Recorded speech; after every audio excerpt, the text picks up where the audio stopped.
እነዚህ ችግር ናቸው።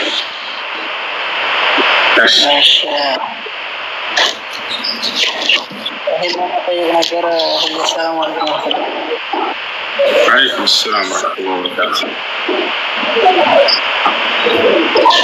እሺ ኮካ የእስራኤል ምርት ነው ይላሉ ኢብኑ ዑሰይሚን። ስለዚህ ጉዳይ ተጠይቀው ነበር። እንዴት ነው ኮካ የእስራኤሎች ምርት ነው አትጠጡ ይሉናል አሉ። ይህ ስህተት ነው። ስለዚህ መኪናቸውንም አትጠቀሙ የእስራኤል ምርት ነው የአሜሪካ ምርት ነው እያላቸው ማለት ነው ብለው መልሰውላቸዋል። ከካዲያኖች ጋር በምድራዊ ህይወት መግዛት፣ መሸጥ፣ መለወጥ ይሄ ችግር አይኖረውም። ነቢያችን ሰለላሁ ዐለይሂ ወሰለም ከይሁዶች ጋር፣ ከክርስቲያኖች ጋር፣ ከሌላ እምነት ተከታይ ጋር ይገበያዩ ነበር። ይገዛሉ፣ ይሸጣሉ፣ ይበደራሉ፣ ያበድራሉ። ወቀድ ባተ ረሱሉላህ ሰለላሁ ዐለይሂ ወሰለም ወዲርዑሁ መርሁነቱን ዒንደ የሁዲ ከአንድ አይሁድ ጋር ልብሳቸው ጋቢያቸው እንደ መያዦ ተይዘው ነው የሞቱት ነቢ ሰለላሁ ዐለይሂ ወሰለም። ስለዚህ አብረው ከእነሱ ጋር ብድርን ይሰሩ ነበር፣ ይገዙ ነበር፣ ይሸጡ ነበር፣ ያበድሩ ነበር፣ ይበደሩ ነበር። ጠላቶቼ ናቸውና ከእነሱ ጋር አልገዛውም አልሸጠም አላሉ ነቢ ሰለላሁ ዐለይሂ ወሰለም። እሺ ወአለይኩም ሰላም ወረሕመቱላሂ ወበረካቱ። ሰላም አለይኩም ወራህመቱላህ። ወአለይኩም ሰላም ወራህመቱላሂ ወበረካቱ። የኔ ጥያቄ ነበርና በሴቶች ዙሪያ ሀይድ ላይ ሲሆኑ ረመዳን ላይ እንጾም የለ ረመዳን ላይ ሲጾሙ የሀይድ ወቅት አለ፣ ያቺን ቀን አይጾሙም እና መድኃኒት በመጠቀም ያሳልፋሉ። አሁን መድኃኒት አለ ሀይዱን የሚያረዝም ማለት ነው። መድኃኒቱን ይጠቀሙና 30 ወሩን እንደ ጾሙ ያደርጉታል። ይሄ ነገር ይፈቀዳል? እንዴት ነው? ይህ በዕለሞች መካከል ሁለት ሀሳብ አለ። ሼኽ ሷሊህ አልፈውዛን ያንን ቢጠቀሙ ችግር እንደሌለው ፈትዋ ተናግረዋል። እሳቸው ለምን ከተባለ በአመት አንድ ብቻ የሚገኝ እድል ስለሆነ ይሄንን በአምልኮ በመስራት እንዲያሳልፉት ሲባል ቢጠቀሙ ችግር የለውም ብሎ የተናገሩበት አለ። ሼኽ ኢብኑ ዑሰይሚን ደግሞ አይሆንም ብለዋል። ምክንያቱም ከዚያ በኋላ ሊያዛባባቸው ስለሚችል በሶላታቸው ላይ የሀይድ ጊዜ መምጣት መቆየቱን ትልልባቸው ሊያዛባባቸው ይችላል። ስለዚህ አይሆንም ይላሉ። ትክክል ነው ብዬ ማምነው ሼኽ ኢብኑ ዑሰይሚን ፈትዋ ነው። ለምን ከተባለ ሶላት አሳሳቢ ነገር ነው ከጾም በላይ። የዚያኔ ጾሙን በመጾም አሳልፋለሁኝ ብላ ከዚያ በኋላ የሶላት ጊዜዋን ላዛባባት ይችላል። ይህንን የእርግዝና ምንድን ነው ሀይድ መከላከያ በመጠቀሟ። ሲቀጥል የነቢ ሰለላሁ ዐለይሂ ወሰለም ዘመን ሴቶች እንደነሱ ማንንም አላህን የፈራ ሴት የለም። የነቢ ሰለላሁ ዐለይሂ ወሰለም ታቢዒዎች፣ የነቢ ሰለላሁ ዐለይሂ ወሰለም አትባዕ ታቢዒን እነዚህ ከማንም በላይ ሆም አትቀ ናስ ሊረቢሂም ሱብሓነሁ ወተዓላ ሚመን ጃአ ባዕደሁም ከእነርሱ በኋላ ከመጣው ህዝብ በላይ አላህን የፈሩ ናቸው። እነዚያ ምንም አይነትን ነገር በረመዳን እንጠቀም ብለው አልሞከሩም፣ አላሰቡም፣ አልጠየቁም። ይልቁንስ ያንን በማፍጠር አሳልፈው ከዚያ በኋላ ቀዷን ያወጣሉ። جاءت امرأة إلى أم المؤمنين عائشة رضي الله عنها وقالت يا رسول الله يا أم المؤمنين أفنقضي ما فاتنا من الصلاة في رمضان وفي غيره يعني بسبب الحيض. فقالت أم المؤمنين رضي الله عنها أحرورية أنت؟ فقالت لا يا أمه بل أنا أسأل. فقالت كنا نحض في زمن النبي صلى الله عليه وسلم وكنا نؤمر بقضاء الصوم ولا نؤمر بقضاء الصلاة. በእናታችን አይሻ ረዲየላሁ ዐንሃ ጊዜ ከነቢ ሰለላሁ ዐለይሂ ወሰለም ህልፈት በኋላ ማለት ነው። እናታችን አይሻ እሺ እታከማለሁ፣ ወንድም ሽክረን አመሰግናለሽ፣ እታከማለሁ። እሺ እና በእናታችን አይሻ ከነቢ ሰለላሁ ዐለይሂ ወሰለም ህልፈት በኋላ አንድ ሴት መጣ ጠየቀቻት። አንቺ የምእመናን እናት ሆይ አለቻት።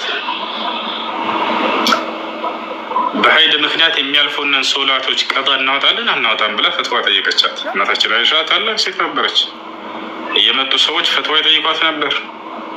በታችኋላ በጣም የእውቀት ሰው ነበረች። እንግዲህ አስቡት ገና የዛኔ 10 ምናምን ዓመት ነው። ነገር ግን እንደ ዛሬ እንደምናያቸው 10 ምናምን ዓመት አይደለም። አካሏም ይሁን የእውቀት ብቃቷ በጣም ታላቅ ነበረች እናታችን አይሻ። ይህን ራሷ ተናግራለች። እና አንቺ የምእመናን እናት ሆይ በሀይድ ምክንያት የሚያልፉንን ሶላቶች ቀዷ እናወጣለን ወይ አለቻት። ከዛ እናታችን አይሻ ብላ መለሰችላት አሕሩርየቱን አንቺ አሕሩርየቱን አንቲ አለቻት። አንቺ ሐሩርያ ነሽን አለቻት። ሐሩርያ ማለት የኸዋሪጆች አንጃ ናቸው። የረውነ ቢውጁብ ቀዳ አሰላት ሊመንፋትሃ ቢሰበብ ልሓይድ። እነዚህ ሐሩርያ የሚባሉ የኸዋሪጅ አንጃዎች ሴት ልጅ በሀይድ ምክንያት የሚያልፋት ሶላት ራሱ ቀዳ ታወጣለች ብለው ያምናሉ። እናታችን አይሻ አንቺ ሐሩርያ ነሽ አለቻት። ፈቃለት ላ አይ አይደለሁም እኔ ጥያቄ ብቻ ነኝ አንቺ የምእመናን እናት ብላ እናታችን አይሻ ነው መለሰችላት። ከዚያ እናታችን አይሻ ምን አለቻት? እንደዚያ እስከሆነ ኩና ኑእመሩ ቢቀዳ አሶም ወላ ኑእመሩ ቢቀዳ አሰላት አለቻት። በነቢዩ ሰለላሁ ዐለይሂ ወሰለም ጊዜ ሀይድ ስናይ ጊዜ በሀይድ ምክንያት የሚያልፉንን ጾሞች ቀዳ እንድናወጣ እንታዘዝ ነበር። በሀይድ ምክንያት የሚያልፉንን ሶላቶች ግን ቀዳ እንድናወጣ አንታዘዝም ማለች። አይ አይደለ? ስለዚህ ሴት ልጅ በነብዩ ሰለላሁ ዐለይሂ ወሰለም ዘመን እንዲሁም ከዚያ በኋላ የመጡት ከማንም በላይ አላህን የፈሩ ሴቶች ማለት እነዚያ ናቸው። ለትውልድ ሁሉ ከዚያ በኋላ ለመጣው ትውልድ ሁሉ አርአያዎች እነሱ ናቸው። እነዚያ በረመዳን የሚመጣብንን ሀይድ አቋርጠን በኢባዳ እንትን ብለን ከዚያ በኋላ እንዲህ አይነት ነገርን አላደረጉም፣ አልጠየቁም፣ አልሞከሩትም። እነሱ መልካም አርአያዎች ናቸው። በእነዚያ ብሄሩ የተሻለ ቢሆን እና ስለዚህ ሴት ልጅ በረመዳን የሀይድ ጊዜ እንዲቋረጥላት ብላ መድኃኒት ተጠቅማ አሳልፋ ከዚያ በኋላ እንትን ማለቱ እሱ አስፈላጊ አይደለም። ልክ እንደ ነብዩ ሰለላሁ ዐለይሂ ወሰለም ዘመን ሴቶች ያንን በረመዳን የሚያልፋቸውን ቀዳ በሌላ ጊዜ ጾመው በሀይድ ምክንያት እንትን ሊያፈጥሩ ነው የተሻለው። እሱ ነው የሚሆነው። መርሃባ ሻኪ የእናት ሀቅ የሚለው ላይ አንድ ልጅ ነበረ እና በዚና ነው የወለደችው እና በጣም ነው የሚጠላት። በዚና ወለደችው እና ሌላ ሴት ነው ያሳደገችው እና እሱ የሚንከባከባት ያሳደገችውን እናት ነው የሚንከባከባት። ሀቁ እንዴት ይሆንለታል? እሱ እስከወለደችው ድረስ እናቱ ናች። እናት ግን ተሳሳተች። እሷ ወደ አላህ ተውበት እንድታደርግ መምከር ብቻ ነው ያለበት። እናቱ ነች እና ስለዚህ እናቱ ሐቅ ያለበት ይጠይቃል። جاء رجل إلى النبي صلى الله عليه وسلم وقال يا رسول الله من أحق الناس بحسن صحبتي؟ فقال له النبي صلى الله عليه وسلم أمك. قال ثم من؟ فقال له أمك. قال ثم من؟ فقال له أمك. وفي الرابع قال له ثم أبوك ثم الأقرب فالأقرب. አንድ ሰው ወደ ነቢያችን ሰለላሁ ዐለይሂ ወሰለም ጋር መጣና ጠየቃቸው። አንተ የአላህ መልእክተኛ ሆይ ከሰው ሁሉ መልካም ልሆንለት የሚገባው እዚህ ዓለም ላይ ማን ነው አላቸው። እናትህ ነች አሉት። ከዚያስ አላቸው። አሁንም እናትህ ነች። ከዚያስ? አሁንም እናትህ ነች። በአራተኛው ከዚያ አባትህ ብለው መለሱለት። ከዚያ የቅርብ የሆኑ ዘመዶች አሉት። ስለዚህ የእናት ሐቅ በጣም ከባድ ነው።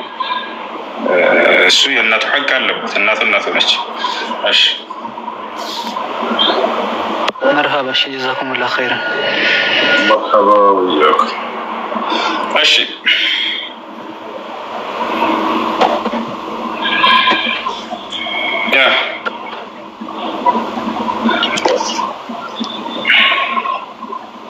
እሱ እኔ እርጉዝ ሁኜ ጠላ አምሮኝ ጠጣሁ እና ከጠጣሁ ምንድን ነው? እሺ ተውበት አድርጊ ወደ አላህ ስብሐነ ወተዓላ። ኩሉ መስከሪን ሐራም፣ እኛ ማስከር የጠጥ ሐራም። እሺ ሰላም አለይኩም። ወአለይኩም ሰላም ወረሕመቱላህ።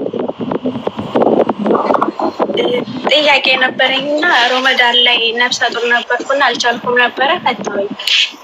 ባለፈው ጊዜ ማለት ነው። ከዛ ሁለተኛው ሮመዳን ደረሰ። ያንን ቆዳውን ሳላወጣ እሺ፣ አንድ ሰው ረመዳን ቀዳ ያለበት ያን ቀዳ ሳይወጣ ቀጣዩ ረመዳን እስኪገባበት ድረስ ካሳለፈው ስላለፈው ስለዚያ ስላለበት ቀዳ ያወጣል። ያንን ያልጾመውን ቀን ይጾማል። ከፋራም አለበት ያለ ምክንያት ከሆነ ያሳለፈው። ምክንያታዊ ሆኖ ከሆነ ግን ታሞ ቀዳ የሚያወጣበት ጊዜ ሳያገኝ ቀጣዩ ረመዳን ድረስ ቢገባበት ቀዳ ብቻ ነው የሚጠበቅበት፣ ከፋራ የለበት። እሺ ከፋራው ምንድን ነው ከተባለ ለእያንዳንዱ ቀን አንዳንድ ምስኪን ማብላት። ያን ያልቻለ ሰው ለእያንዳንዱ ቀን አንዳንድ ኪሎ ከግማሽ በአካባቢው ሰዎች ከሚበሉት ምግብ መስጠት። ሩዝ ሊሆን ይችላል፣ ማሽላ ሊሆን ይችላል፣ ጤፍ ሊሆን ይችላል፣ በቆሎ ሊሆን ይችላል፣ ዘንጋራ ሊሆን ይችላል፣ ባኤላ ሊሆን ይችላል፣ ጓያ ሊሆን ይችላል። እሺ እሺ ስንት ነው የምሰጠው? ጤፍ ብሰጥ ማለት ነው 1 ኪሎ ከግማሽ። እሺ ቆዳውንም መጾም አለብኝ? ያው እሺ አመሰግናለሁ። እሺ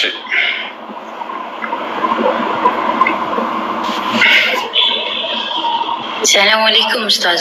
አለይኩም ሰላም ወራህመቱላሂ ወበረካቱ። ሰላም ነው? አልሐምዱሊላህ። እሺ ከቁጣ ነፃ የሆነ ምላሽ ስጠኝ። እሺ ስለሚቆጡኝ ነው ሌላ ቦታ ስጠይቅ። እሺ አንድ ሴት የጓደኛዋን ባል ማግባት ትችላለች? ተለያይተዋል፣ ግን መጀመሪያ ጓደኛዋ ነበረች። ልጆች ወልደው ተለያይተዋል እና ያቺ ጓደኛዋ ባሏን ብታገባው አላህ ዘንድ ተጠያቂ ያደርጋታል? ከዛች ጋር ተፋተው ከሆነ ተጠያቂ ያደርገው ሐታ ያቺ ሚስት ብትሆንም የማስተዳደር አቅምና ችሎታ ካለው ኒካህያል በሐላል በሆነ መንገድ ሊያገባት ይችላል። ይሄ እንደ ወንጀል አይቆጠርም። እንዳጠቃላይ ግን አሁን ያቺ ጥያቄሽ ምንድን ነው? ጓደኛዬ አግብቷት የነበረችዋለች ከተፋታች እኔ ባገባት ችግር አለው ወይ? ባገባው ወንጀል አይሆንም።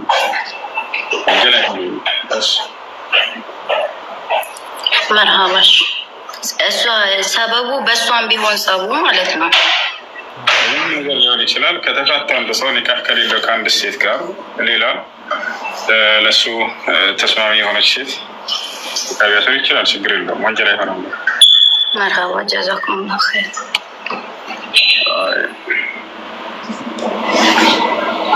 እሺ አሰላሙ አለይኩም። እናቴ ሐቅ የሚኖራት ስለወለደች ብቻ ሐቅ ይኖራታል ሳታሳድግ? አዎ ሐቅ አላቸው። ባለማሳደጋቸው ወንጀለኛ ናቸው። እናትና አባት የማሳደግ ግዴታ አለባቸው ልጆቻቸውን። ያን የማሳደግ ግዴታ አለባቸው። ያን ባለማድረጋቸው ግን ሐቃቸው ይወድቃል ማለት አይደለም። ሐቃቸውን እንጠብቃለን። እነሱ ባለመጠበቃቸው ራሳቸው ይጠይቁበታል። እኛ ደግሞ ግዴታ ተጥሎብናል ከአላህ ዘንድ። ወሰይና ልኢንሳን ቢዋሊደይሂ ኢሕሳና ብሎ ተናግሯል። እሺ አሰላሙ አለይኩም። ወአለይኩም ሰላም ወረሕመቱላሂ ወበረካቱ። ሰላም ናችሁ ኡስታዝ? ደህና አልሐምዱሊላህ። አልሐምዱሊላህ። አፉን ኡስታዝ፣ እኔ ጥያቄ ያለኝ አንድ ቀን በጠዋት ቁርስ እየሰራ የሆነ ቢላዋ ቆረጠኝ። እሺ ከዛ ከቆረጠኝ በኋላ በፎጣ አሰርኩ ምናምን ቆማ።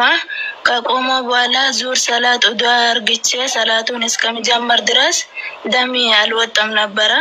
ከዛ ሰላት 2 ረክዓ ከሰገድኩ በኋላ ደም ወጣ ከእጄ። ያ ሰላቱን በማል ትንሽ ልቤ ወደዚያ ነው። ከዛ ሰላቱን ጨረስኩ፣ ዱዓ አርግቼ ተነስቶ ተመልሼ አልሰገድኩም። እንዴት ይታያል? እሺ ሶላት ውድቅ አይሆንም። በእርግጥ ደም ነጃሳ ነው። ደም ያኔ ነጃሳ ነው። ነገር ግን ያ ነገር ምንም ቅሮት የሌለው ደም ከሆነ ከመፍሰስ የማያቋርጥ ከሆነ ሰውየው ሶላቱ ውድቅ ይሆናል ወይም ሶላቱን ያቋርጣል አይባልም። ልናቋርጠው ልንይዘው የማንችለው የደም አይነት ከሰውነታችን እየፈሰሰ ቢሆን 24 ሰዓት ይፈሳል እንበል ለምሳሌ፣ ዝም ብሎ ይመጣል በቃ ሳንፈልገው፣ የዛኔ ሰው በቃ ሶላትን ማቋረጥ አለበት አይባልም። ፈተቁላህ መስተጣዕቱም ብሏል አላህ ሱብሓነሁ ወተዓላ። በቻላችሁት አቅም እኔን ፍሩ ብሏል። ላ ዩከሊፉ ላሁ ነፍሰን ኢላ ውስዐሃ። ስለዚህ ሰውዬው ባለበት ሁኔታ ሆኖ ይሰግዳል። ሶላቱ ውድቅ ሊሆን አይችልም በዚህ ምክንያት። እሺ አይጠፋም፣ ያኔ ተቀባይነት ይኖራል ወይም አይኖርም? ትክክል ነው ሶላትሽ። ኢንሻአላህ ጀዛኩሙላህ ኸይረን። መርሐባ። እሺ አሰላሙ አለይኩም። ወአለይኩም ሰላም። እንዴት ነህ ወንድሜ? ደህና አልሐምዱሊላህ። ያው እኔ ያለኝ ጥያቄ ከሀገር ከወጣሁ በኋላ የሆነ መሬት ምናምን ገዝቼው ነበር እሺ ከገዛሁት በኋላ ያለኔ ፍቃድ ደግሞ አባቴና ወንድሜ ሸጡት። እሺ ምንም ነገር ሳላቅ ማለት ነው። ያው ችግር የለውም ለአባት ከዚህ መበለጠ ቢወስድ ምንም ችግር የለውም፣ አሳድጎኛል። ግን በዛ የተነሳ ተቆጥቼ እኔ ደግሞ ከላስ አልደውልም ምን በቃ አላናገራቸውም ብዬ ዝም አልኩ ነው። በዛ ነገር እንዴት ያው እናት አባት ከባድ ነው ሲባል ሰምቼ ነው። በእርግጥ ያንን ማድረግ የለባቸውም። ያንተ የለፋውን የደከምከውን ሽጠው መጠቀም አይችሉም። ሐራም ነው፣ ክልክል ነው። ነው ወላሂ ልቤን ሰበሩት። እና በዚህ ግን አንተ አትዝጋቸው። ከዚህ በኋላ አንተ ወጣት ነው፣ ብዙ ትሰራለህ። አልሐምዱሊላህ ስራና አግኝ። ከዚህ በኋላ ላለ ጥንቃቄ ማድረግ ነው። መርዳት ባለብህ መንገድ ልክ መጠን ትረዳቸዋለህ። የሚበላ የሚጠጣ የሚለበስ አሟላላቸው በቤተሰቦች በቻልከው አቅም። ከዚያ ውጭ ባለው ነገር ግን ንብረታችሁን አሳልፋችሁ ሙሉውን ከሰጣችሁ እዛ ሊጠቀሙባችሁ ይችላል። እናንተ ሰው ሀገር በፀሐይ እየደከማችሁ እየለፋችሁ ማግኘታቸውን አያውቁትም እነሱ። እንደ አጠቃላይ ከዚህ በኋላ ላለው ጥንቃቄ ማድረግ እንጂ ማኩረፍና መዝጋቱ ተገቢ አይደለም። አትስጋቸው።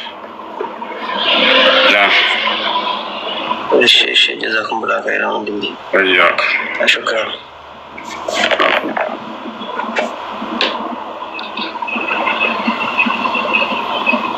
ክርስቲያን ወላጅ ሀቅ አለው ወይ? አዎ፣ ስለሰለማቸው ብቻ ሀቃቸው አይወርድም።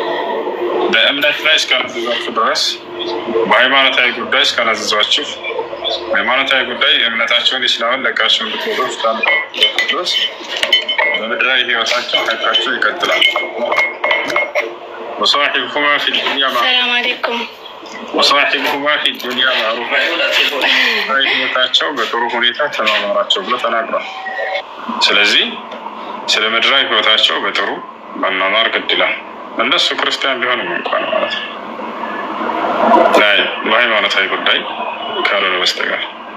እሺ ሰላም አለይኩም። አለይኩም ሰላም። እኔ ጥያቄ ጓደኛዬ ያኔ ሁለት ጓደኛ አሉኝ፣ ወንድና ሴት ማለት ነው። እሺ ከዛ የልጅቱ ወንድየው ጓደኛዬ ከዛ ሌላኛይቱ ጓደኛ አብራኝ ነበረችና ማለት ነው። የእሱ ጓደኛ አብራኝ ናት። እሷንም ወዳታለሁኝ እሱንም ወደዋለሁኝ። ያኔ ልክ ያኔ እንዲህ እህቶች ያቀርባቸዋለሁ ማለት ነው። ከዛ አንድ ቀን ደወለልኝና ለእሷ እንዲያትናገሪ አለኝ። ለእሷ እንዲያትናገሪ አንድ ጓደኛ ነበረኝ። ኒካህ ያስደረገው አባትየዋ ነው እና አባቷ ከልጅነት እስከ እውቀት ባለው ድረስ አላሳደጋትም ጭራሽኑ ማለት ነው ልጅቷ። እና ኒካህ አሳሰራት አባትየዋ ነው። ልጅ ወልደዋል። ነገር ግን ልጁ አሁን በዚህ ሰዓት ያንተን ትምህርት እያዳመጠ በነበረ ሰዓት እንጠይቅ በሚለው ኒካሁ እንዴት ይሆናል? ልጅቷ ስምን ትባላለች? እሺ ሰውየው ራሱን ወለዳታል። ባያሳድጋትም ልጅቱ ያስረላት አባት ራሱን ያሳደጋት። መርሐባ። እሺ ወላጅ አባት ነው ኒካ ማሰር ያለበት። እሺ እሱን ያሰረላት አይደለ? እሱ ነው። ግን ያው ከተወለደች ጀምሮ አንድ ቀን ያየሁት አለች አባቱ ነው። ባለማሳደጉ የአባትነት ክብሩ አይነጠቅም ወይም ስሙ አይነጠቅም። ባለማሳደጉ ወንጀለኛ ይሆናል እንጂ ኒካሁ እንደተጠበቀ ነው። ማነው አባትነቱ እንደተጠበቀ ነው ክብሩ። ስለዚህ ኒካሁ ትክክል ነው። በትክክል በአባቷ አስተሳሰረ ብሎ አለማሳደጉ አባትነትን ማንነት አይነጥቀምሽ። ኒካሁ እንዴት ይሆናል? አሁን የነሱ እሱ ወላጇን ያሰረው አይደል? ኒካሁን ኖ አይደለም፣ አባትየዋ ነው ማለት ወኪል ሆኖ እንትን ያለው ማለት ነው። አባቷ እሺ ውክልና ሰጠው ነው ለአባትየዋ? ምንም ነገር ውክልና አልሰጠውም። እኔ እንደሰማሁትና እንዳየሁት ከሆነ እሺ ኒካ ያሰረላት ማን ነው? ወልይ ሆኖ አባትየዋ ነው። አባትየዋ ማለት ነው። አባቷ በህይወት እያለ የወላጁ አባቷ እያለ አባቷ አይሆንም። ይሄ ኒካ በአባት ነው መታሰር ያለበት። አባት እያለ ማንም ሰው ኒካ ማሰር አይችልም። ቢያስር ኒካው ስህተት ነው። ኒካውን እንደገና ማድረግ አለበት። እንደገና በትክክል አባቷ ማሰር አለበት። የተወለደው ልጅስ ባለማወቅ ስለሆነ እነዚህ ሰዎች ማዕዝሮች ናቸው፣ ይታልፋሉ። ልጁ ልጃቸው ነው። ኒካህን ግን ያድሱታል። መርሃባሽ ከቻልኩ ሌላ ጥያቄ ጠይቅ። ከባለቤቴ ጋር የሆነ በመተሻሸት የሆነ የሚወጣ ውድይ ነገር አለ። እሱ ይነጅሳል ወይስ? አዎ ይነጅሳል። በዚህ ይባላል እሱ እና ሻወር ያስወሰደው ነገር ግን የነካባቸውን ቦታ ማጠብና ማጽዳት ግድ ይላል ስለሚነጅስ። ጀዛኩሙላህ ኡስታዝ፣ አላህ ይጠብቅህ። እያክም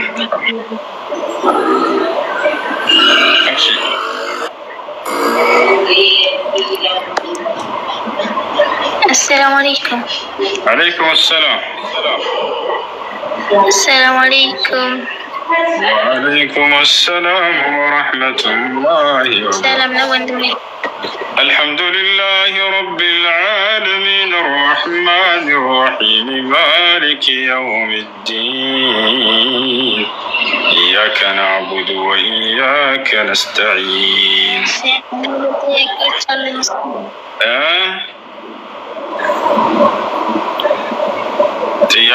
ስለ ሱና ሶላትና ስለ ሱና ጾሞች እንዴት ነው አናገኝታቸው?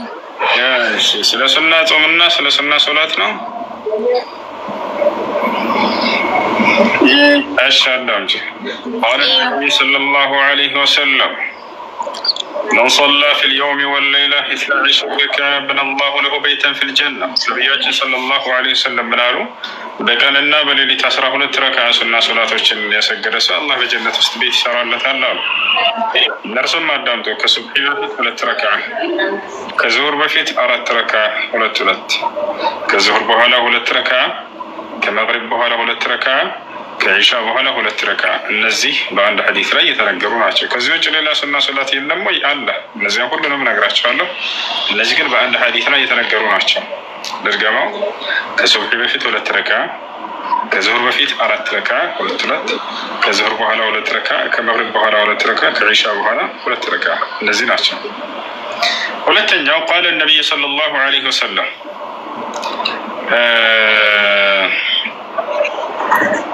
رحم الله امرأ صلى 4 قبل العصر. العصر صلاة الفجر 4 ركعات يسجل إن شاء الله يزال اللثام. وإن كان لبعض أهل العلم في هذا الحديث مقال إلا أن فضائل الأعمال يعمل بها حتى ضعيفة. الشمانية كعصر بفيت 4 ركعات يسجل الله يزالለት ብለው ነብዩ ሰለላሁ ዐለይሂ ወሰለም ተናግረዋል። ከአስር በኋላ ዛና ይቻላል እና ረሱሉላህ ሰለላሁ ዐለይሂ ወሰለም الصلاة بعد العصر حتى تغرب الشمس ፀሐይ እስክትጠልቅ ድረስ ከአስር በኋላ ነብዩ ሰለላሁ ዐለይሂ ወሰለም ሱና ሶላት መስገድን ከልክለዋል። ሌላኛው ሱና ሶላት كذلك قال النبي صلى الله عليه وسلم في الحديث من صلى 4 قبل الظهر و4 بعدها حرمه الله على النار. ነብዩ ሰለላሁ ዐለይሂ ወሰለም ምናሉ? ከዙሁር በፊት 4 ከዙሁር በኋላ 4 ረካዓ የሰገደን ሰው አላህ ከጀሃነም እሳት እርም ያደርገዋል ብለው ተናግረዋል። ቅድም የሰገዳቸው 4 ካለ ከዛ በኋላ ደግሞ ከዙሁር በኋላ 4 ረካዓ መስገድ ይሄን ለይታችሁ ታገኛላችሁ ማለት ነው። ሌላ የዱሃ ሶላት እሱም ሱና ሶላት ነው። قال أبو هريرة رضي الله عنه أوصاني خليلي محمد صلى الله عليه وسلم ب3: أن أوتر قبل أن أنام أو قبل أن أصبح وركعتي الضحى وأن أصوم 3 أيام من كل شهر وهي أيام البيض وهي صبيع 15. الله ملكتين نبي صلى الله عليه وسلم እንዲህ ብለው ተናዘውኛል አለ። 3 ነገር። አንደኛ ሳላነጋ በፊት ዊትርን ሶላት እንድሰግድ፣ ሁለተኛ በረፋድ ወቅቱ ላይ የዱሃ ሶላትን እንድሰግድ 2 ረካዓ በጥቂት እንኳን፣ ሶስተኛ ከእያንዳንዱ ወር 3 ቀናቶችን አያም አልቢድን እንድጾም አለ። ስለዚህ የዱሃ ሶላት ቃል ነብዩ ሰለላሁ ዐለይሂ ወሰለም بعد صلاة الضحى إنها صلاة الأوابين. የዱሃ ሶላት ረፋድ ወቅት ላይ የምትሰገደው ሶላት እርሷ ወደ አላህ ተመላሾች የሆኑ ሶላቶች ነች ብለው ተናግረዋል። ያ ነው። ሌላው የሌሊት ሶላት እሱም ከሱና ሶላቶች ነው። ቃለ ነቢ ሰለላሁ ዐለይሂ ወሰለም አፍደሉ ሰላት በዕደ ልፈሪዳ ሰላቱ ሌይል፣ ከግዴታ ሶላቶች በኋላ በላጭ ሶላቶች የሌሊት ሶላቶች ናቸው ብሎ ተናግረዋል። በጥቅሉ የአላህ መልክተኛ ነቢ ሰለላሁ ዐለይሂ ወሰለም የሌሊት ሶላትን 11 ረካ ነበር የሚሰግዱት። የሌሊትን ሶላት 8 ረካ ከሰገዱ በኋላ ውትር 3 ይሰግዳሉ። አጠቃላይ 11 ማስረጃ قالت أم المؤمنين عائشة رضي الله عنها ما كان النبي صلى الله عليه وسلم يزيد على 11 ركعة في رمضان وفي غير رمضان. እናታችን አይሻ ምን አለች? የአላህ መልክተኛ ነቢ ሰለላሁ ዐለይሂ ወሰለም በረመዳንም ከረመዳንም ውጭ ከ11 ረካ በላይ ጨምረው ቀንሰው ሰግደው አያውቁም ብላ ተናገረች። ስለዚህ ሁለት 8 ከሰገዱ በኋላ 3 ዊትር ይሰግዳሉ። በዚያ ላይ ነቢያችን ሰለላሁ ዐለይሂ ወሰለም የጊዜውን ሁኔታ ሲናገሩ በሶስቱም ጊዜ መስከር ትችላላችሁ። ሌሊቱ ፊ አወል ሌይል ወፊ አኺር ሌይል ወፊ አውስጥ ሌይል ከዛሊክ፣ በሌሊቱ መጀመሪያ ወይንም መጨረሻ ወይንም መካከል ላይ መስከር ትችላላችሁ። እንቅልፍ ያሸንፈኛል ሌሊት ላይ ያለ ሰው ከኢሻ በኋላ ሰግዶ መተኛት ይችላል የሌሊት ሶላትን። በላጩ ግን ታዲያ የትኛው ነው ከተባለ መጨረሻው ሌሊት ላይ መስከር ነው። ሊአነሁ ወቅት ንዙል ኢላሂ ስብሓነሁ ወተዓላ ከማ አኽበረ ቢዛሊከ ነቢይ ሰለላሁ ዐለይሂ ወሰለም ሐይሱ ቃለ ዐለይሂ ሰላቱ ወሰላም ينزل ربنا إلى السماء الدنيا حين يبقى ثلث الليل الأخير فيقول من يدعوني فأستجيب له ومن يسألني فأعطيه ومن يستغفرني فأغفر له. በዚያ ሰዓት መስገዱ በላጭ ነው። ነቢ ሰለላሁ ዐለይሂ ወሰለም በዚያ ሰዓት ነበር የሚሰግዱት። وكما أشار إليه سبحانه وتعالى في سورة الذاريات كانوا قليلا من الليل ما يهجعون وبالأسحار هم يستغفرون. እሺ ለማንኛውም ያ ነው የሌሊት ሶላት። የመጀመሪያው ረካ ላይ ነቢያችን ሰለላሁ ዐለይሂ ወሰለም የውትር ሶላት ሲሰግዱ ጊዜ ሰብሕ እስመ ረቢከ ልአዕላን ይቀሩ ነበር። ከዛ በኋላ ቁል ያ አዩሀል ካፊሩን፣ ከዛ በኋላ ቁል አላሁ አሐድ። ይሄ ነው የውትር ሶላት አሰጋገድን በተመለከተ ለሁለት ይከፈላል። እንደ መግሪብ አስመስለው መስገድ አይቻልም። ነገር ግን 3 ረካ በአንድ መጨረሻ ላይ አተሕያቱን መቅራትና ማሰላመት። ሌላኛው ደግሞ 2 ረካ ተሰግዱና አተሕያቱን ቀርታችሁ ካሰላመታችሁ በኋላ ከዚያ እንደገና አንዱን ለብቻ ሰግዳችሁ አተሕያቱን ቀርታችሁ ማሰላመት። በዚያም ላይ ከሚደረጉ ሱናዎች መካከል የመጨረሻው ረካ ላይ ቁኑት ማድረግ፣ እጃችሁን አንስታችሁን ባታነሱም ዱዓ ማድረግ። ሀዛ ሁወ ሶላት ነቢዩ ዐለይሂ ሰላቱ ወሰላም። ይህ ነው ነቢ ሰለላሁ ዐለይሂ ወሰለም ሶላት። እሺ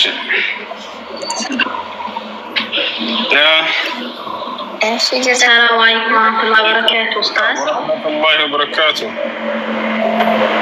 ሰላም ናቸው? ደህና ነኝ አልሐምዱሊላህ። እሱ አንድ ክርስቲያን ተርቦ ሊሞት ቢል ሙስሊም ምግብ ቤት ሙስሊም ምግብ መስጠት እንዴት አለበት? መስጠት አለበት አይደለም? ሊሞት ብሎ ተርቦት ካገኘ መንገድ ላይ መስጠት አለባቸው።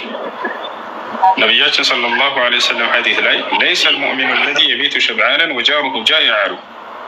ጎረቤቱ እንደተራበ እያወቀ ለራሱ ጠግቦ ያደረ የትክክለኛ ሙስሊም አይደለም ብለዋል። ጎረቤቱ ሲሉ ጊዜ አማኝ ካህዲ አላሉ። የእኛም እምነት ተከታይ ሊሆን ይችላል። አይሁድ ሆነ ክርስቲያን ሆነ በሰውነቱ መርዳት አለባቸው። አላህ ስብሓነሁ ወተዓላ ላ የንሃኩም አላሁ ዐን አለዚነ ለም ዩቃቲሉኩም ፊ ዲን ወለም ዩኽሪጅኩም ሚን ዲያሪኩም አን ተበሩሁም ወቱቅሲጡ ኢለይሂም ኢነላሀ ዩሒቡል ሙቅሲጢን ይላል። እነዚያ በሃይማኖታቸው ያልተዋጓችሁም ከሀገራቸውም ያላሳድዷችሁም መልካም ብትሆኑላቸውን ያልከለከላቸውን ብሎ ተናግሯል አላህ ስብሓነሁ ወተዓላ። እሺ አንድ ጥያቄ ነበረኝ ኡስታዝ። እሺ ንያ ነበረኝ ለመስጊድ ማለት ለምን አረዳችኋት?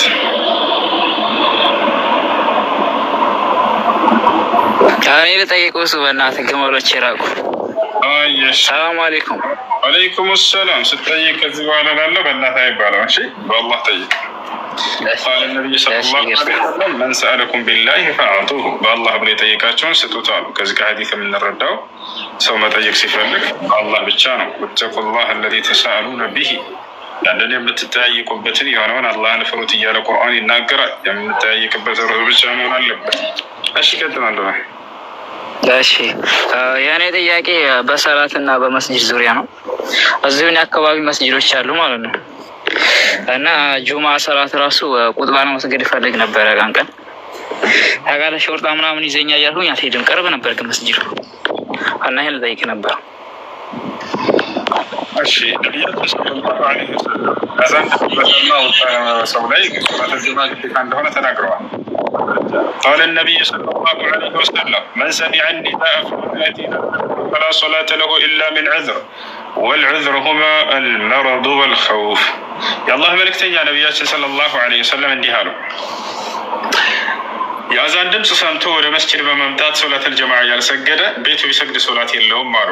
በሁለት ምክንያት ካልሆነ በስተቀር አንደኛ የታመመ ሰው፣ ሁለተኛ የፈራ ሰው አሉ። ስለዚህ ሰው በአካባቢው የአዛን ድምፅ ከሰማ ወንድና ነው፣ በነገራችን ላይ ሴትን አይደለም። ሴቶች ቤታቸው መስገድ ይችላሉ። በኸይሩ መሳጅድ ልመርአ ቀዕሩ ቡዩቲሃ አሉ ነቢ ሰለላሁ ዐለይሂ ወሰለም። የሴት ልጅ በላጭ መስጅዷ እንደውም ቤቷ ነው ብለው ተናግረዋል።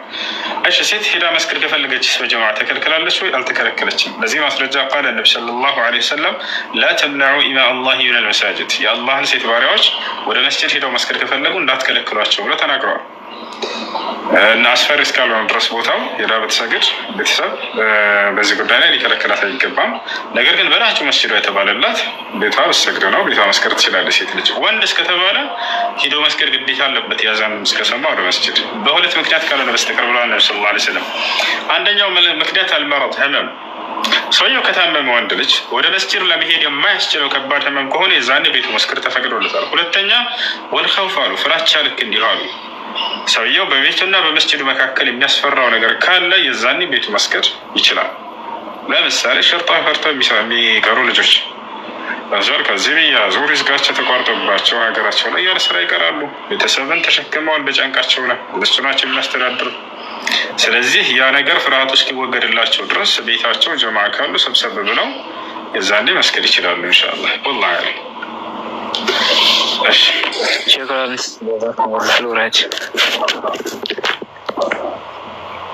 እሺ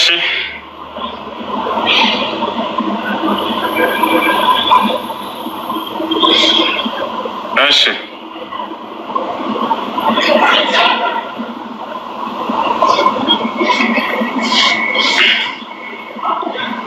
አድሚኖች ካላችሁ በተራ አስገባቸው። ጥያቄ ከሌለ እንውረስ ልጆች። ሰላም አለይኩም ወረህመቱላሂ ወበረካቱ። ወአለይኩም ሰላም ወረህመቱላሂ ወበረካቱ። እሱ ጥያቄ ነበረኝ። እሺ እህቴ ናትና ባሏ ጋር ተፋታ፣ ሁለተኛዋ ኒካ ነው ማለት ነው። ከዛ ረጃቱ አላት ሁለተኛው ኒካ ላይ። ከዛ በኋላ ረጃቱ ሲላት እንደገና ለመፋታት ወደ ሸሪያ ፍርድ ቤት ሲሄዱ ተፋታችኋል፣ ሁለተኛ ስለሆነ የተፋታችሁት ተስማምታችሁ የተፈታችሁት ኒካ የለሽም አላት። ከዛ አንተ ጋር መጥቼ ስጠይቅህ አይ ረጃቱ ካላት ኒካህ አላት፣ ስለዚህ እንደገና ፈትቼሻለሁ ማለት አለበት ብለህኝ ስነግራት ሄዳ ፍታኝ ኒካህ አለን ፍታይ ስትለው ኒካ የለንም ሁለት ኒካችን ስላለቀ አልቋል ብለውኛል፣ አልቋል እንደገና ፈትቼሻለሁ ካልኩሽ ሶስተኛው ያልቃል፣ ስለዚህ ሌላ ካላገባሽ ልንገናኝ አንችልም እና አልፈታሽም ማለት። እሱ አሁን አግብቷል ሌላ ሴት ማለት ነው። ስንት ጊዜ ነው የፈታት? ሁለተኛውን በሸሪያ ፍርድ ቤት ተፋተው ረጃቱ አላት ሁለተኛው ላይ። ከዛም በኋላ ረጃቱ ካልከኝ ኒካው ተመልሷል ስለዚህ ፍታኝ ስትለው አይ ወርዷል ብለውኛል፣ ኒካው ወርዷል ስላሉኝ አንድ ሶስተኛው ብቻ ነው የቀረኝ፣ እሱን ደግሞ ልፈታሽ አልፈልግም አለ። ዋና ሶስተኛ አለ አንድ ኒካህ ተታረዱ በዚያ በዒዳ ጊዜ ሰውየው ረጃቱ ካለ ኒካሁ አለ ሶስተኛና የመጨረሻ እንደ ኒካ አላቸው። ጥያቄው ምንድን ነው ታዲያ? ጥያቄው ሁለተኛው ኒካህ ወርዷል አልወረደም ነው። ሁለተኛው ኒካህ ፈትቼሻለሁ ብሏት ነው አይደል? ወደ ሸሪያ ፍርድ ማን ነው ሸሪያ ፍርድ ቤት ነው ሁለተኛው ኒካህ አወረደው አይደል? አዎ አወረደና በኋላ ረጃቱ አላት። ስለዚህ ሶስተኛ የመጨረሻ ኒካህ አላቸው። ሁለተኛው ግን ወርዷል። እሱ ሸሪያ ፍርድ ቤት አወረደው አልሸኮሸጊት ሸሪያ ፍርድ ቤት አወረደው አይደለ? ወርዷል።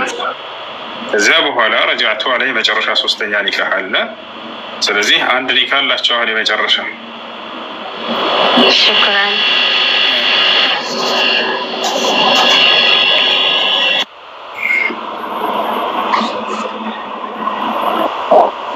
السلام عليكم. وعليكم السلام ورحمة الله. ጥያቄ ነበረኝ እና ማለት ነው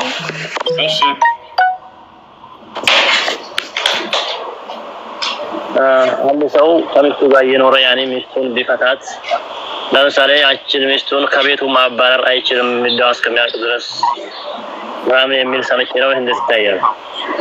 ትክክል ነው። አላህ በግልጽ ተናግሯል። يقول الله سبحانه وتعالى يا أيها النبي إذا طلقتم النساء فطلقوهن لعدتهن وأحصوا العدة واتقوا الله ربكم لا تخرجوهن من بيوتهن ولا يخرجن إلا يأتين بفاحشة مبينة وتلك حدود الله يعني النكرة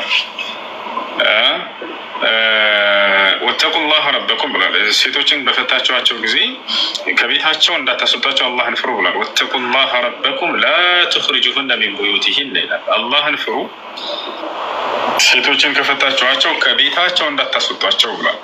ወላ የኽሩጅነ ኢላ የእቲነ ቢፋሒሸቲን ሙበይና፣ ግልጽ የሆነ ብልግናን ይዘው እስካልመጡ ድረስም እንዳይወጡ አለ። ያ ማለት አንድ ሰው ሚስቱን አብረው እየኖሩ እያለ ፈታት። የመጀመሪያ ፍችና ሁለተኛ ፍች ላይ ከቤት ልትወጣ አይገባም። የሶስቱን ሀይድ እስክትጨርስ ድረስ እዛ ቤቱ ሌላ ክላስ ሰጧት ታሳልፋለች። ሶስተኛና የመጨረሻው ኒካህ ከሆነስ የዛኔ አትቆይም፣ እዛ ቤቷ ሄዳ ታሳልፋለች። ለምን የተደረገበት ዓላማው ምንድን ነው ከተባለ የመጀመሪያ ፍችና ሁለተኛ ፍች የመመላለስ እድል ስላላቸው እንዲመላለሱ አላህ ስለሚፈልግ ነው። ተዋላረላ ሶስተኛው ኒካህ እስከፈታት የመመላለስ እድል አላቸው፣ አራተኛ የለው። ስለዚህ እዛኔ ቤት ሆና ቤቷ ሄዳ ታሳልፋለች ማለት ነው። ስለዚህ ከቤቱ የመጀመሪያ ፍችና ሁለተኛ ፍች ላይ ሊያስወጣት አይገባም። እዚ የራሷ ክላስ ይሰጣታል። መመላለስ ከፈለጉ እዛው ይመላለሱ ዘንድ ማለት ነው። ነገር ግን ሰውየው በጣም አስቸጋሪ እስከሆነ ለእሷ ለህይወቷ አደገኛ ከሆነ የዛኔ ከነፍሷ በላይ የለም፣ ቤቷ ሄዳ ታሳልፋለች። እሺ በዚያን ጊዜ አመሰግናለሁ። የማሟላት ምናምን ግዴታ አለበት፣ ሊሰጣት ይገባል። ልክ እንዲሁ ደግሞ ሀይድ ማን እርጉዝ ላይ ሆና ቢፈታት ለሴትዮዋ ብርክትና ጊዜ የሚያስፈልጋትን ሁሉ ማሟላት አለበት። ታቻለ ከተወለደ በኋላ ልጁ የዛኔ ልክ በተወለደበት ጊዜ የዕዳ ጊዜ ስለሚያልቅ ከዚያ በኋላ ደግሞ ልጁን የሚያስተዳድረው ግዴታ ኃላፊነትና በባል ላይ ነው። ሊፋቱ ራሱ ማለት ነው። يقول الله سبحانه وتعالى والوالدات يرضعن أولادهن حولين كاملين لمن أراد أن يتم الرضاعة يعني نقرأ لشي. السلام عليكم. وعليكم السلام. አመሰግናለሁ። እሺ የኔ ጥያቄ ባለቤቴ ነውና የሆነ ስልክ ነው ከስልክ ቤት ወሰደ፣ እኔ ሳላቅ ማለት ነው። እና ሂሳቡንም አላቅም ወሰደ። ግማሹ ከፍሎ ግማሹ ሳይከፍል ወሰደ። እዛኔ እኛ ጥልነን እና ከወሰደ በኋላ እሱ ከሰፈርም ወጣ። ልጁንም እንደዚህ ነኝም እንደዛ ነኝም አላለውም፣ ወጣ። ከዛ እኔ ከወሬ ሰማሁኝ ማለት ነው። ከወሬ ከሰማሁኝ በኋላ ባለቤቴ ወደ ቤት ሲመለስ ስልኩን ወሰድኩበት። ግን የወሰድኩበት ስልክ ከሰውየው የገዛው ስልክ ሳይሆን ከሰውየው የገዛው ስልክ በሄደበት ሸጠውና አነስ ያለ ስልክ ገዛ እሱ። እና እኔ ስልኩን አላውቀውም፣ አነስ ያለ ስልክ ነው የገዛው እሱ ነው ስል ወሰድኩበት። እና ከወሬ የሰማሁን ሰውዬ እኔ ሰጠዋለሁ ብሩን፣ ስልኩን ሽጬ ብሩን እኔ መልስለታለሁ አልኩኝ። ከዛ ሳይ ደግሞ ሳስተያየው ያኛው ብር በጣም ከፍ ያለ ነው፣ ይሄ ደግሞ አነስተኛ ነው። እና ልጁ እኔ አያውቀኝም፣ እንደዛ እንዳልኩኝ ብቻ ነው የሚያውቀው። እና አሁን መመለስ ያለብኝ የወሰድኩበትን ከባለቤቴ የወሰድኩበትን ስልክ ሽጬ ያወጣልኝን ገንዘብ ነው ወይስ ደግሞ የሰውየው ሙሉ የቀረውን ገንዘብ ነው መመለስ ያለብኝ? አልገባኝ። እንደገና ጥቅስ እሺ ስልክ ነው ከስልክ ቤት ወሰደ፣ ግማሹ ከፈለና ግማሹ ሳይከፍል ማለት ነው። እኔ ባለቤቴ ነው። እሺ እና እኔ አላቅም፣ መውሰዱንም አላቅም። ከዛ ስልኩን ከኔ ተጣልተን ነበር። በሄደበት ይሸጣውና አነስ ያለ ስልክ ይገዛል እሱ ማለት ነው። ከዛ ወደ ቤት ሲመለስ እኔ የዚህ ወሬ ስሰማ ባለቤትሽ እንደዚህ ስልክ ወስዷል እና እዳ አለበት ግማሽ የሚሉ ነገር ስሰማ ስልኩን ወሰድኩበትና እንደዛ ያለኝ ሰውየው ስልኩን ወስጅበታለሁ እና ከፈለገ ስልኩ መልስለታለሁ፣ ከፈለገ ደግሞ ሂሳቡን ሰጠዋለሁ አልኩት። እና ግን ደግሞ ያኛው ስልክ ከፍ ያለ ሂሳብ ነው ሸጠው። አሁን እጄ ላይ ያለው ስልክ አነስተኛ ብር ነው፣ ያኛው ሊከፍልልኝ አይችልም። እና እሱን ስልክ ሽጬ ያወጣልኝን ገንዘብ ነው መመለስ ያለብኝ ወይስ እንዴት ነው እንደ ሀቅ ሲታይ? ለሰውየው ለባለቤቱ መክፈል አለበት። ውል ተዋውሎ ገዝቶ ከሆነ እሱ ስለሚከፍለው አንቺ ላይ ምንም የለብሽም። ያንን የቀየረው ስልክ አነስ አድርጎ ሽጦ በቀነሰው ብር የገዛው ስልክ እኔ ጋ ነው ያለው። በምንም መንገድ ይሆን እሱ ይክፈል በተሻለ ነው። ያን የምትከፍሉበት ሌላ መንገድ ካለ ሌላ ሞባይል አካክሰሽ ስጠሽ ምናምን እሱም ማድረግ እንዳለበት ነገር እና ሁለታቸውም ሆናቸው ሊሆን ይችላል። አንቺ ምከር ገስጭው የሰው ሀቅ መመለስና መክፈል እንዳለበት ያን እንዴት አድርጎ መክፈል እንዳለበት አማክረው እንችላለን እና የሰው ሀቅ መክፈል አለበት። ተጣልተናል፣ ጥል ላይ ነው ያለ ነው፣ አብረን አይደለንም እና ደግሞ እሱ ግድም አይሰጠውም፣ ባህሪው ስለማውቀው ነው። ግድም አይሰጠውም። የሆነ እሱን አጋጣሚ አግኝቶት ካለው መስጠት ነው እንጂ ለእንደዚህ አይነት ነገር ብዙም አይደለም። እሺ ሁለተኛ ጥያቄ ማለት ነው እዛም በነበርንበት ሰዓት አሁንም ተጣላን እንጂ እኔ ካልወረደም አብረን በነበርንበት ሰዓት የሆነ ስራ ሰጠሁት ለሱ ማለት ነው። የሸቀጥ ስራ ነው እና የሸቀጥ ስራ ስሰጠው የሚመጣው ወደ ሁላ ተጠያቂ እኔ ስለሆንኩኝ እሱ ዴንታ ስለሌለው ስለማቅ ይሄን ስራ እዛ ላይ ሳቆመው እኔ ምንም አይነት የሰው ብድር አልፈልግም፣ አንድም ብር ቢሆን ብድር አልፈልግም እና መበደርም ካለብኝ በምን አይነት ሁኔታ መክፈል እኔ ስለማቅ እኔ ነኝ ተበድሬ ማመጣልህ፣ አንተ እዚህ ጋር መስራት ብቻ ነው ያንተ ኃላፊነትና ብለን ተስማምተን ነው ሱቁ ላይ የቆመው ማለት ነው። እና እንደዛ እንደተስማማን ያለ እኔ አላቅም ከማከፋፈያ እቃ ሲያመጣ ብድር አለበት። ከዛ ደግሞ ሱቁን ሳየው ሁኔታው አላማረኝም፣ ሂሳብን መስራት ጀመርን። ከዛ ደግሞ ተጣላን። ስንጣላ ይሄን አክል ብር የማከፋፈያ የባለ ሱቁ ወዳ እንዳለበት አወቅኩኝ። አላመንኩትም። ለወሬ ይሆናል ብዬ ሂጄ ባለ ሱቁን ስጠይቀው አዎ ይሄን አክል ዕዳ አለብሽ አለኝ። አንተስ እንዴት አበድረዋለህ ምናምን ስለው በቃ እንደዚህ አለኝ። በቃ በጊዜው በጣም ተናደድኩኝና ለልጁም ነገርኩት። ያለ ምንም ታማኝነት ያለ ምንም እንትን እንዴት ይሄን አክል ታበድራለህ? ከቻልኩ ከፍልሃለሁ፣ ካልቻልኩ ግን አይመለከተኝም። ከፈለክ ግን ሂድና ሱቁ ላይ ያለ እቃ ማውጣት ትችላለህ። ግን ይሄን ነገር እሱን ባህሪው ስለማውቀው ነው። ለአንተ ግድ አይሰጠውም። ግን ሱቁ ላይ ሂደህ ይሄን አክል እቃ ያወጣልኛል የምትለውን ገንዘብህ የሚችል ከሆነ ሂድና አውጣ፣ ምንም ሼም አይያዝህ አልኩት። ልጁም በሼም እቃውንም አላወጣም። በቃ ካለሽ ትሰጭኛለሽ የሚል አይነት ነገር በውስጡ አሳምኖ ቁጭ ብሎ እስካሁን አልከፈልኩትም። እኔንም ያለሁበት ደረጃ የምከፍልበትም አቅም ላይ አይደለሁም። እሱ ሱቅ ለመሸጥ ብድር አመጣ የሱቅ እቃ አይደለ? አሁንም ኃላፊነትና እሱ ነው የሚያስደዋት። እሱ ነው ኃላፊነት። ምናልባት ካልከፈለ እንዲከፍል አንቺ የመምከርና ይህን የሰው ሀቅ መልስ ብለሽ የመናገር እንትን ያለብሽ ግዴታ ነው ያለብሽ። የሰው ሀቅ አብልቶ ከሆነ ሚስት ልትገስጸው ይገባል። ባላ ይህን የሰው ሀቅ መልስ አላህን ፍራ ብላ ልትገስጸው ይገባል። እና የሰው ሀቅ ሲያበላት ሚስት ዝም ማለት የለባትም፣ መናገር አለባት። በቀደምት መልካም ሰለፍ ሴቶች መካከል ባሏ ጠዋት ለስራ ሲወጣ ያዝ አድርጋ እንዲህ ብላ ትገስጸው ነበር። ኢና ያኔ አለይከ ቢከስብ ልሐላል ወኢያከ ወከስብ ልሐራም ፈኢና ኑጢቁ ዐላ አልጁዕ ወልዐጠሽ ላ ኑጢቁ ዐላ ናሪ ጀሀነም። ባሮቻቸውን ያዝ አድርገው ጠዋት ለስራ ሲወጣ ምን ልት ነበር? የመልካም ሰለፍ ሴቶች አደራህን ከሐላል ምንጭ አምጣልን፣ ከሐራም ምንጭ እንዳታመጣብን። እኔና ልጆቼ በረሃብና በጥማት ላይ ዛሬ ምድር ላይ መታገስ እንችላለን፣ የሐራም ብር አብልተህን ግን ነገ ጀሀነም እሳት መቋቋም አንችልም እያሉ ይገስጹ ነበር። ዛሬ ላይ ብዙ ሚስቶች ጣጣ ያላቸው ይሆናል። ብቻ ከየት የሚያምጠው ያንን ማግበስበስ ነው፣ መብላት ነው። እንደዛ መሆን የለባቸው መስሎ ሴቶች ባልሽ ከየት እንደሚያመጣ ከሐራም ምንጭ ከሆነ ልትቃወሙት ይገባል።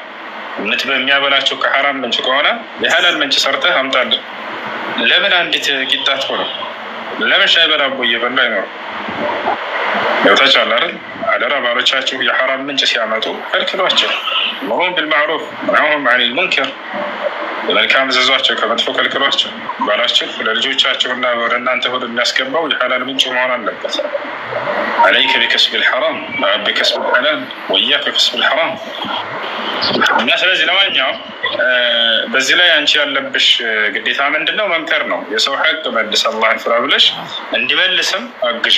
ይህንን ሽጠህም ቢሆን የመመለስ ግዴታ አለብሽ ብለሽ የመምከር ግዴታ እንጂ ያለብሽ ሌላ የለብሽ ማለት ነው። እሺ። እና በዚህ ወር አሁን ኒካ እንዲወርድልኝ ፈልጌ ነበር በሸሪያ ማለት ነው። እና ሸሪያ ፍርድ ቤት አሁን ኒካ የሚያወርድበት ሰዓት ነው አያወርድም አሉኝ። ኧረ ያወርዳል እንጂ ሸሪያ ፍርድ ቤት እሱን ጠይቀሽው ባልተጠይቆ እምቢ ካለ ሸሪያ ፍርድ ቤት ማውረድ ይችላል። ወሩን ነው። በዚህ ወር ሸሪያ ፍርድ ቤት ኒካ ማውረድ አይቻልም። ወሩን ነው። ይቻላል እንዴ? ለምንድን ነው ያሉት? ምን ችግር አለው እንጂ ነብዩ ሰለላሁ ዐለይሂ ወሰለም ኒካ ለማውረድ እንዲህ አይነት ወር ላይ ተጠቀሙ አላሉ። ችግር የለም። እሺ ሶስተኛ ጥያቄ፣ ይቅርታ ጥያቄ አበዛው መሰለኝ። ስጁድ ላይ ዱዓ ስናደርግ ተጨርሳ እንዲ ምናሽ ሴት ሐላል ማድረግ ትችላለች እንዴ ይላል ኮሜንት ላይ። ሐላል ማድረግ ትችላለች ማውረድ ሴት ልጅ ትችላለች። ማስረጃ በነቢያችን ሰለላሁ ዐለይሂ ወሰለም ጊዜ አንድ ሰሃባ ነበር። ይህ ሰው ሴት አገልጋይ ነበረ። ፍየሎቹን በጎችን ትጠብቅለታለች። ከዕለታት አንድ ቀን እየጠበቀች እያለች አንዷ ፍየል ትታመማለች። ሳትሞት በፊት ቶሎ ብላ አረደችና ስጋን አመጣች። እዚህ ሰሃባ ወደ ነቢያችን ሰለላሁ ዐለይሂ ወሰለም ጋር ሄደ፣ ጠየቃቸው። አንዲት አገልጋይ ሴት አለችኝ፣ ፍየል አርዳ መጣችልኝ፣ እሷ ያረደችውን መብላት ትችላለህ ወይ አላቸው። ና ማለት ነው ሰለላሁ ዐለይሂ ወሰለም አዎ መብላት ትችላለህ ብለውታል። ስለዚህ ሴት ማረድ ትችላለች፣ ሴት ያረደችውን መብላት ይቻላል፣ ችግር የለም። ፍየል ከሆነ ማረድ ትችላለች፣ በግንም ማረድ ትችላለች። ዶሮ ከብትም ከሆነ ልክ እንዲሁ ቀጥል በአንድ እጇ ያዝ አድርጋ እንደዚህ፣ በአንድ እግሯ ደግሞ አንገቱን ረገጥ አድርጋ ታርዳለች። ግመልም ቢሆን ማረድ ትችላለች። በአንድ እጇ ጆሮውን እንደዚህ አድርጋ ይዛ፣ በአንድ እግሯ ደግሞ አንገቱን ተረግጣ ማረድ። ስለዚህ ሴቶች ማረድ ይችላሉ። በነብዩ ሰለላሁ ዐለይሂ ወሰለም ጊዜ ያርዱ ነበር ብለዋል። አይሽ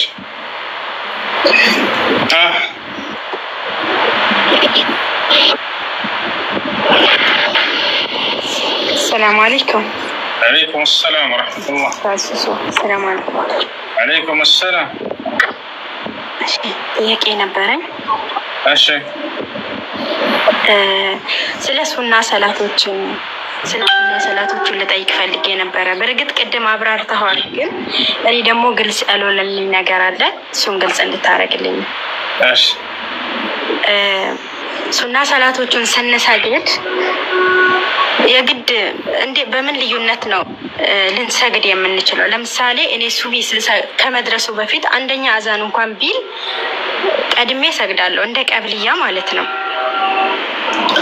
እሺ ሁለተኛ አዛን ሲልም ደግሞ ሱና ሰግዳለሁ።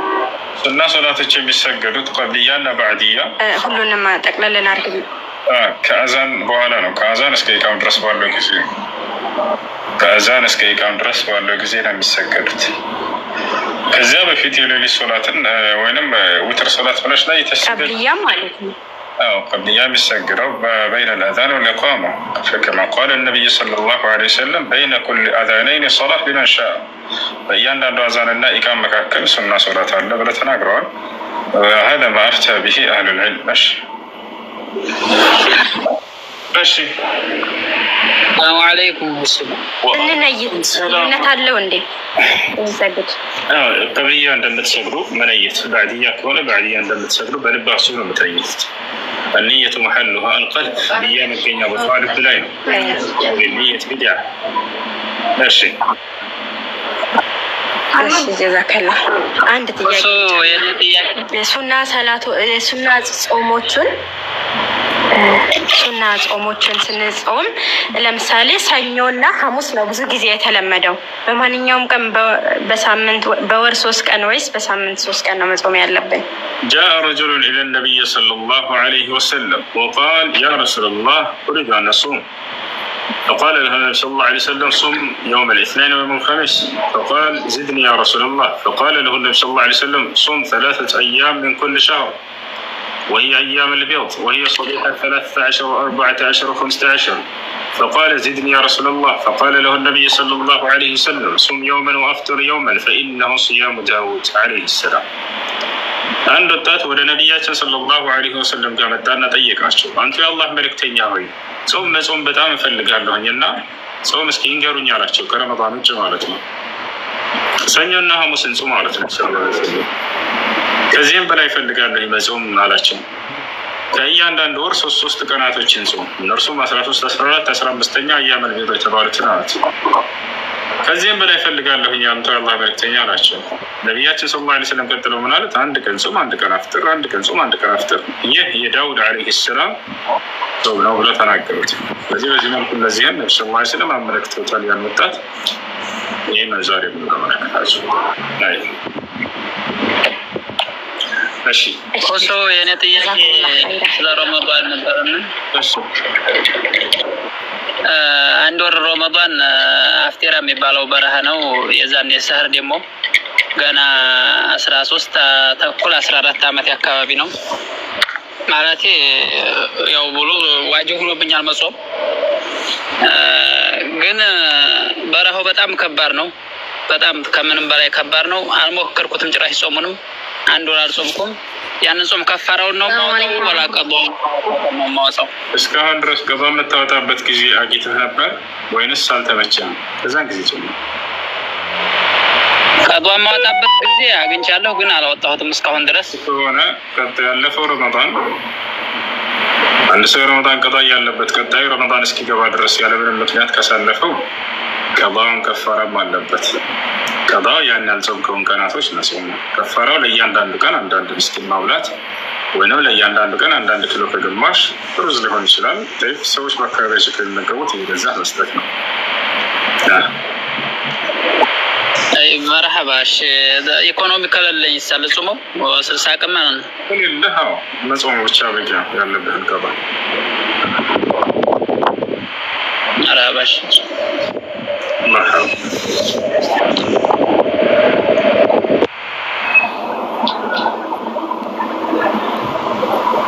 ቁርአን መኝታ ክፍል ባደርግ ችግር አለው ወይ? ይሄ ሙስሐፉ ይጠብቀኛል ብለህ አምነህ እዕቲቃድ አድርገህ ከሆነ ስህተት ነው። የሚጠብቀው አላህ ሱብሓነሁ ወተዓላ ነው።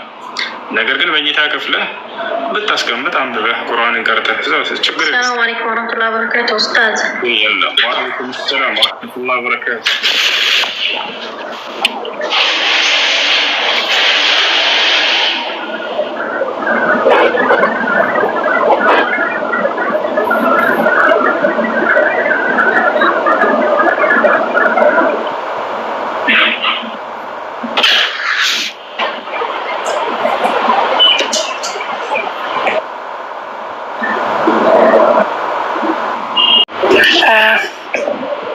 ሀይድ ላይ ሆነን መጨረሻ ላይ ከ8 ቀን በኋላ ወይም 8 ቀን ከሆነ በኋላ ያኔ ቡናማ ሀይድ ቢወጣን ያኔ ሰላታችን ያበላሽብናል። ሰላትን ሰግደን ማለት ነው አጥበን ሰግደን መስገድ ጀምረን ከዛም በኋላ ቢወጣን ሰላት ያበላሽብናል። ሀይድ ከጨረሳችሁ በኋላ ሌላ የሀይድ የሚመስል የሚመጣ የደም አይነት እሱ ደመል እስቲሓዳ። ስለዚህ ደመል እስቲሓዳ ሀይድ እንትን ያበላሻል ወይ? ምንድነው ይሄ?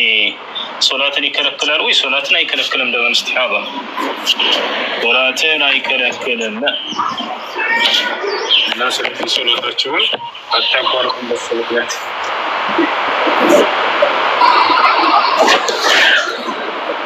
እሺ ሌላኛው ጥያቄ ደግሞ እሺ ተሰባስበን አንድ ላይ መርከዝ የሚቀራበት መርከዝ አለ። ከዛ አንድ ላይ ተሰብስቦ ጁማ ቀን ዱዓ ሊደረግ ይሰበሰባል።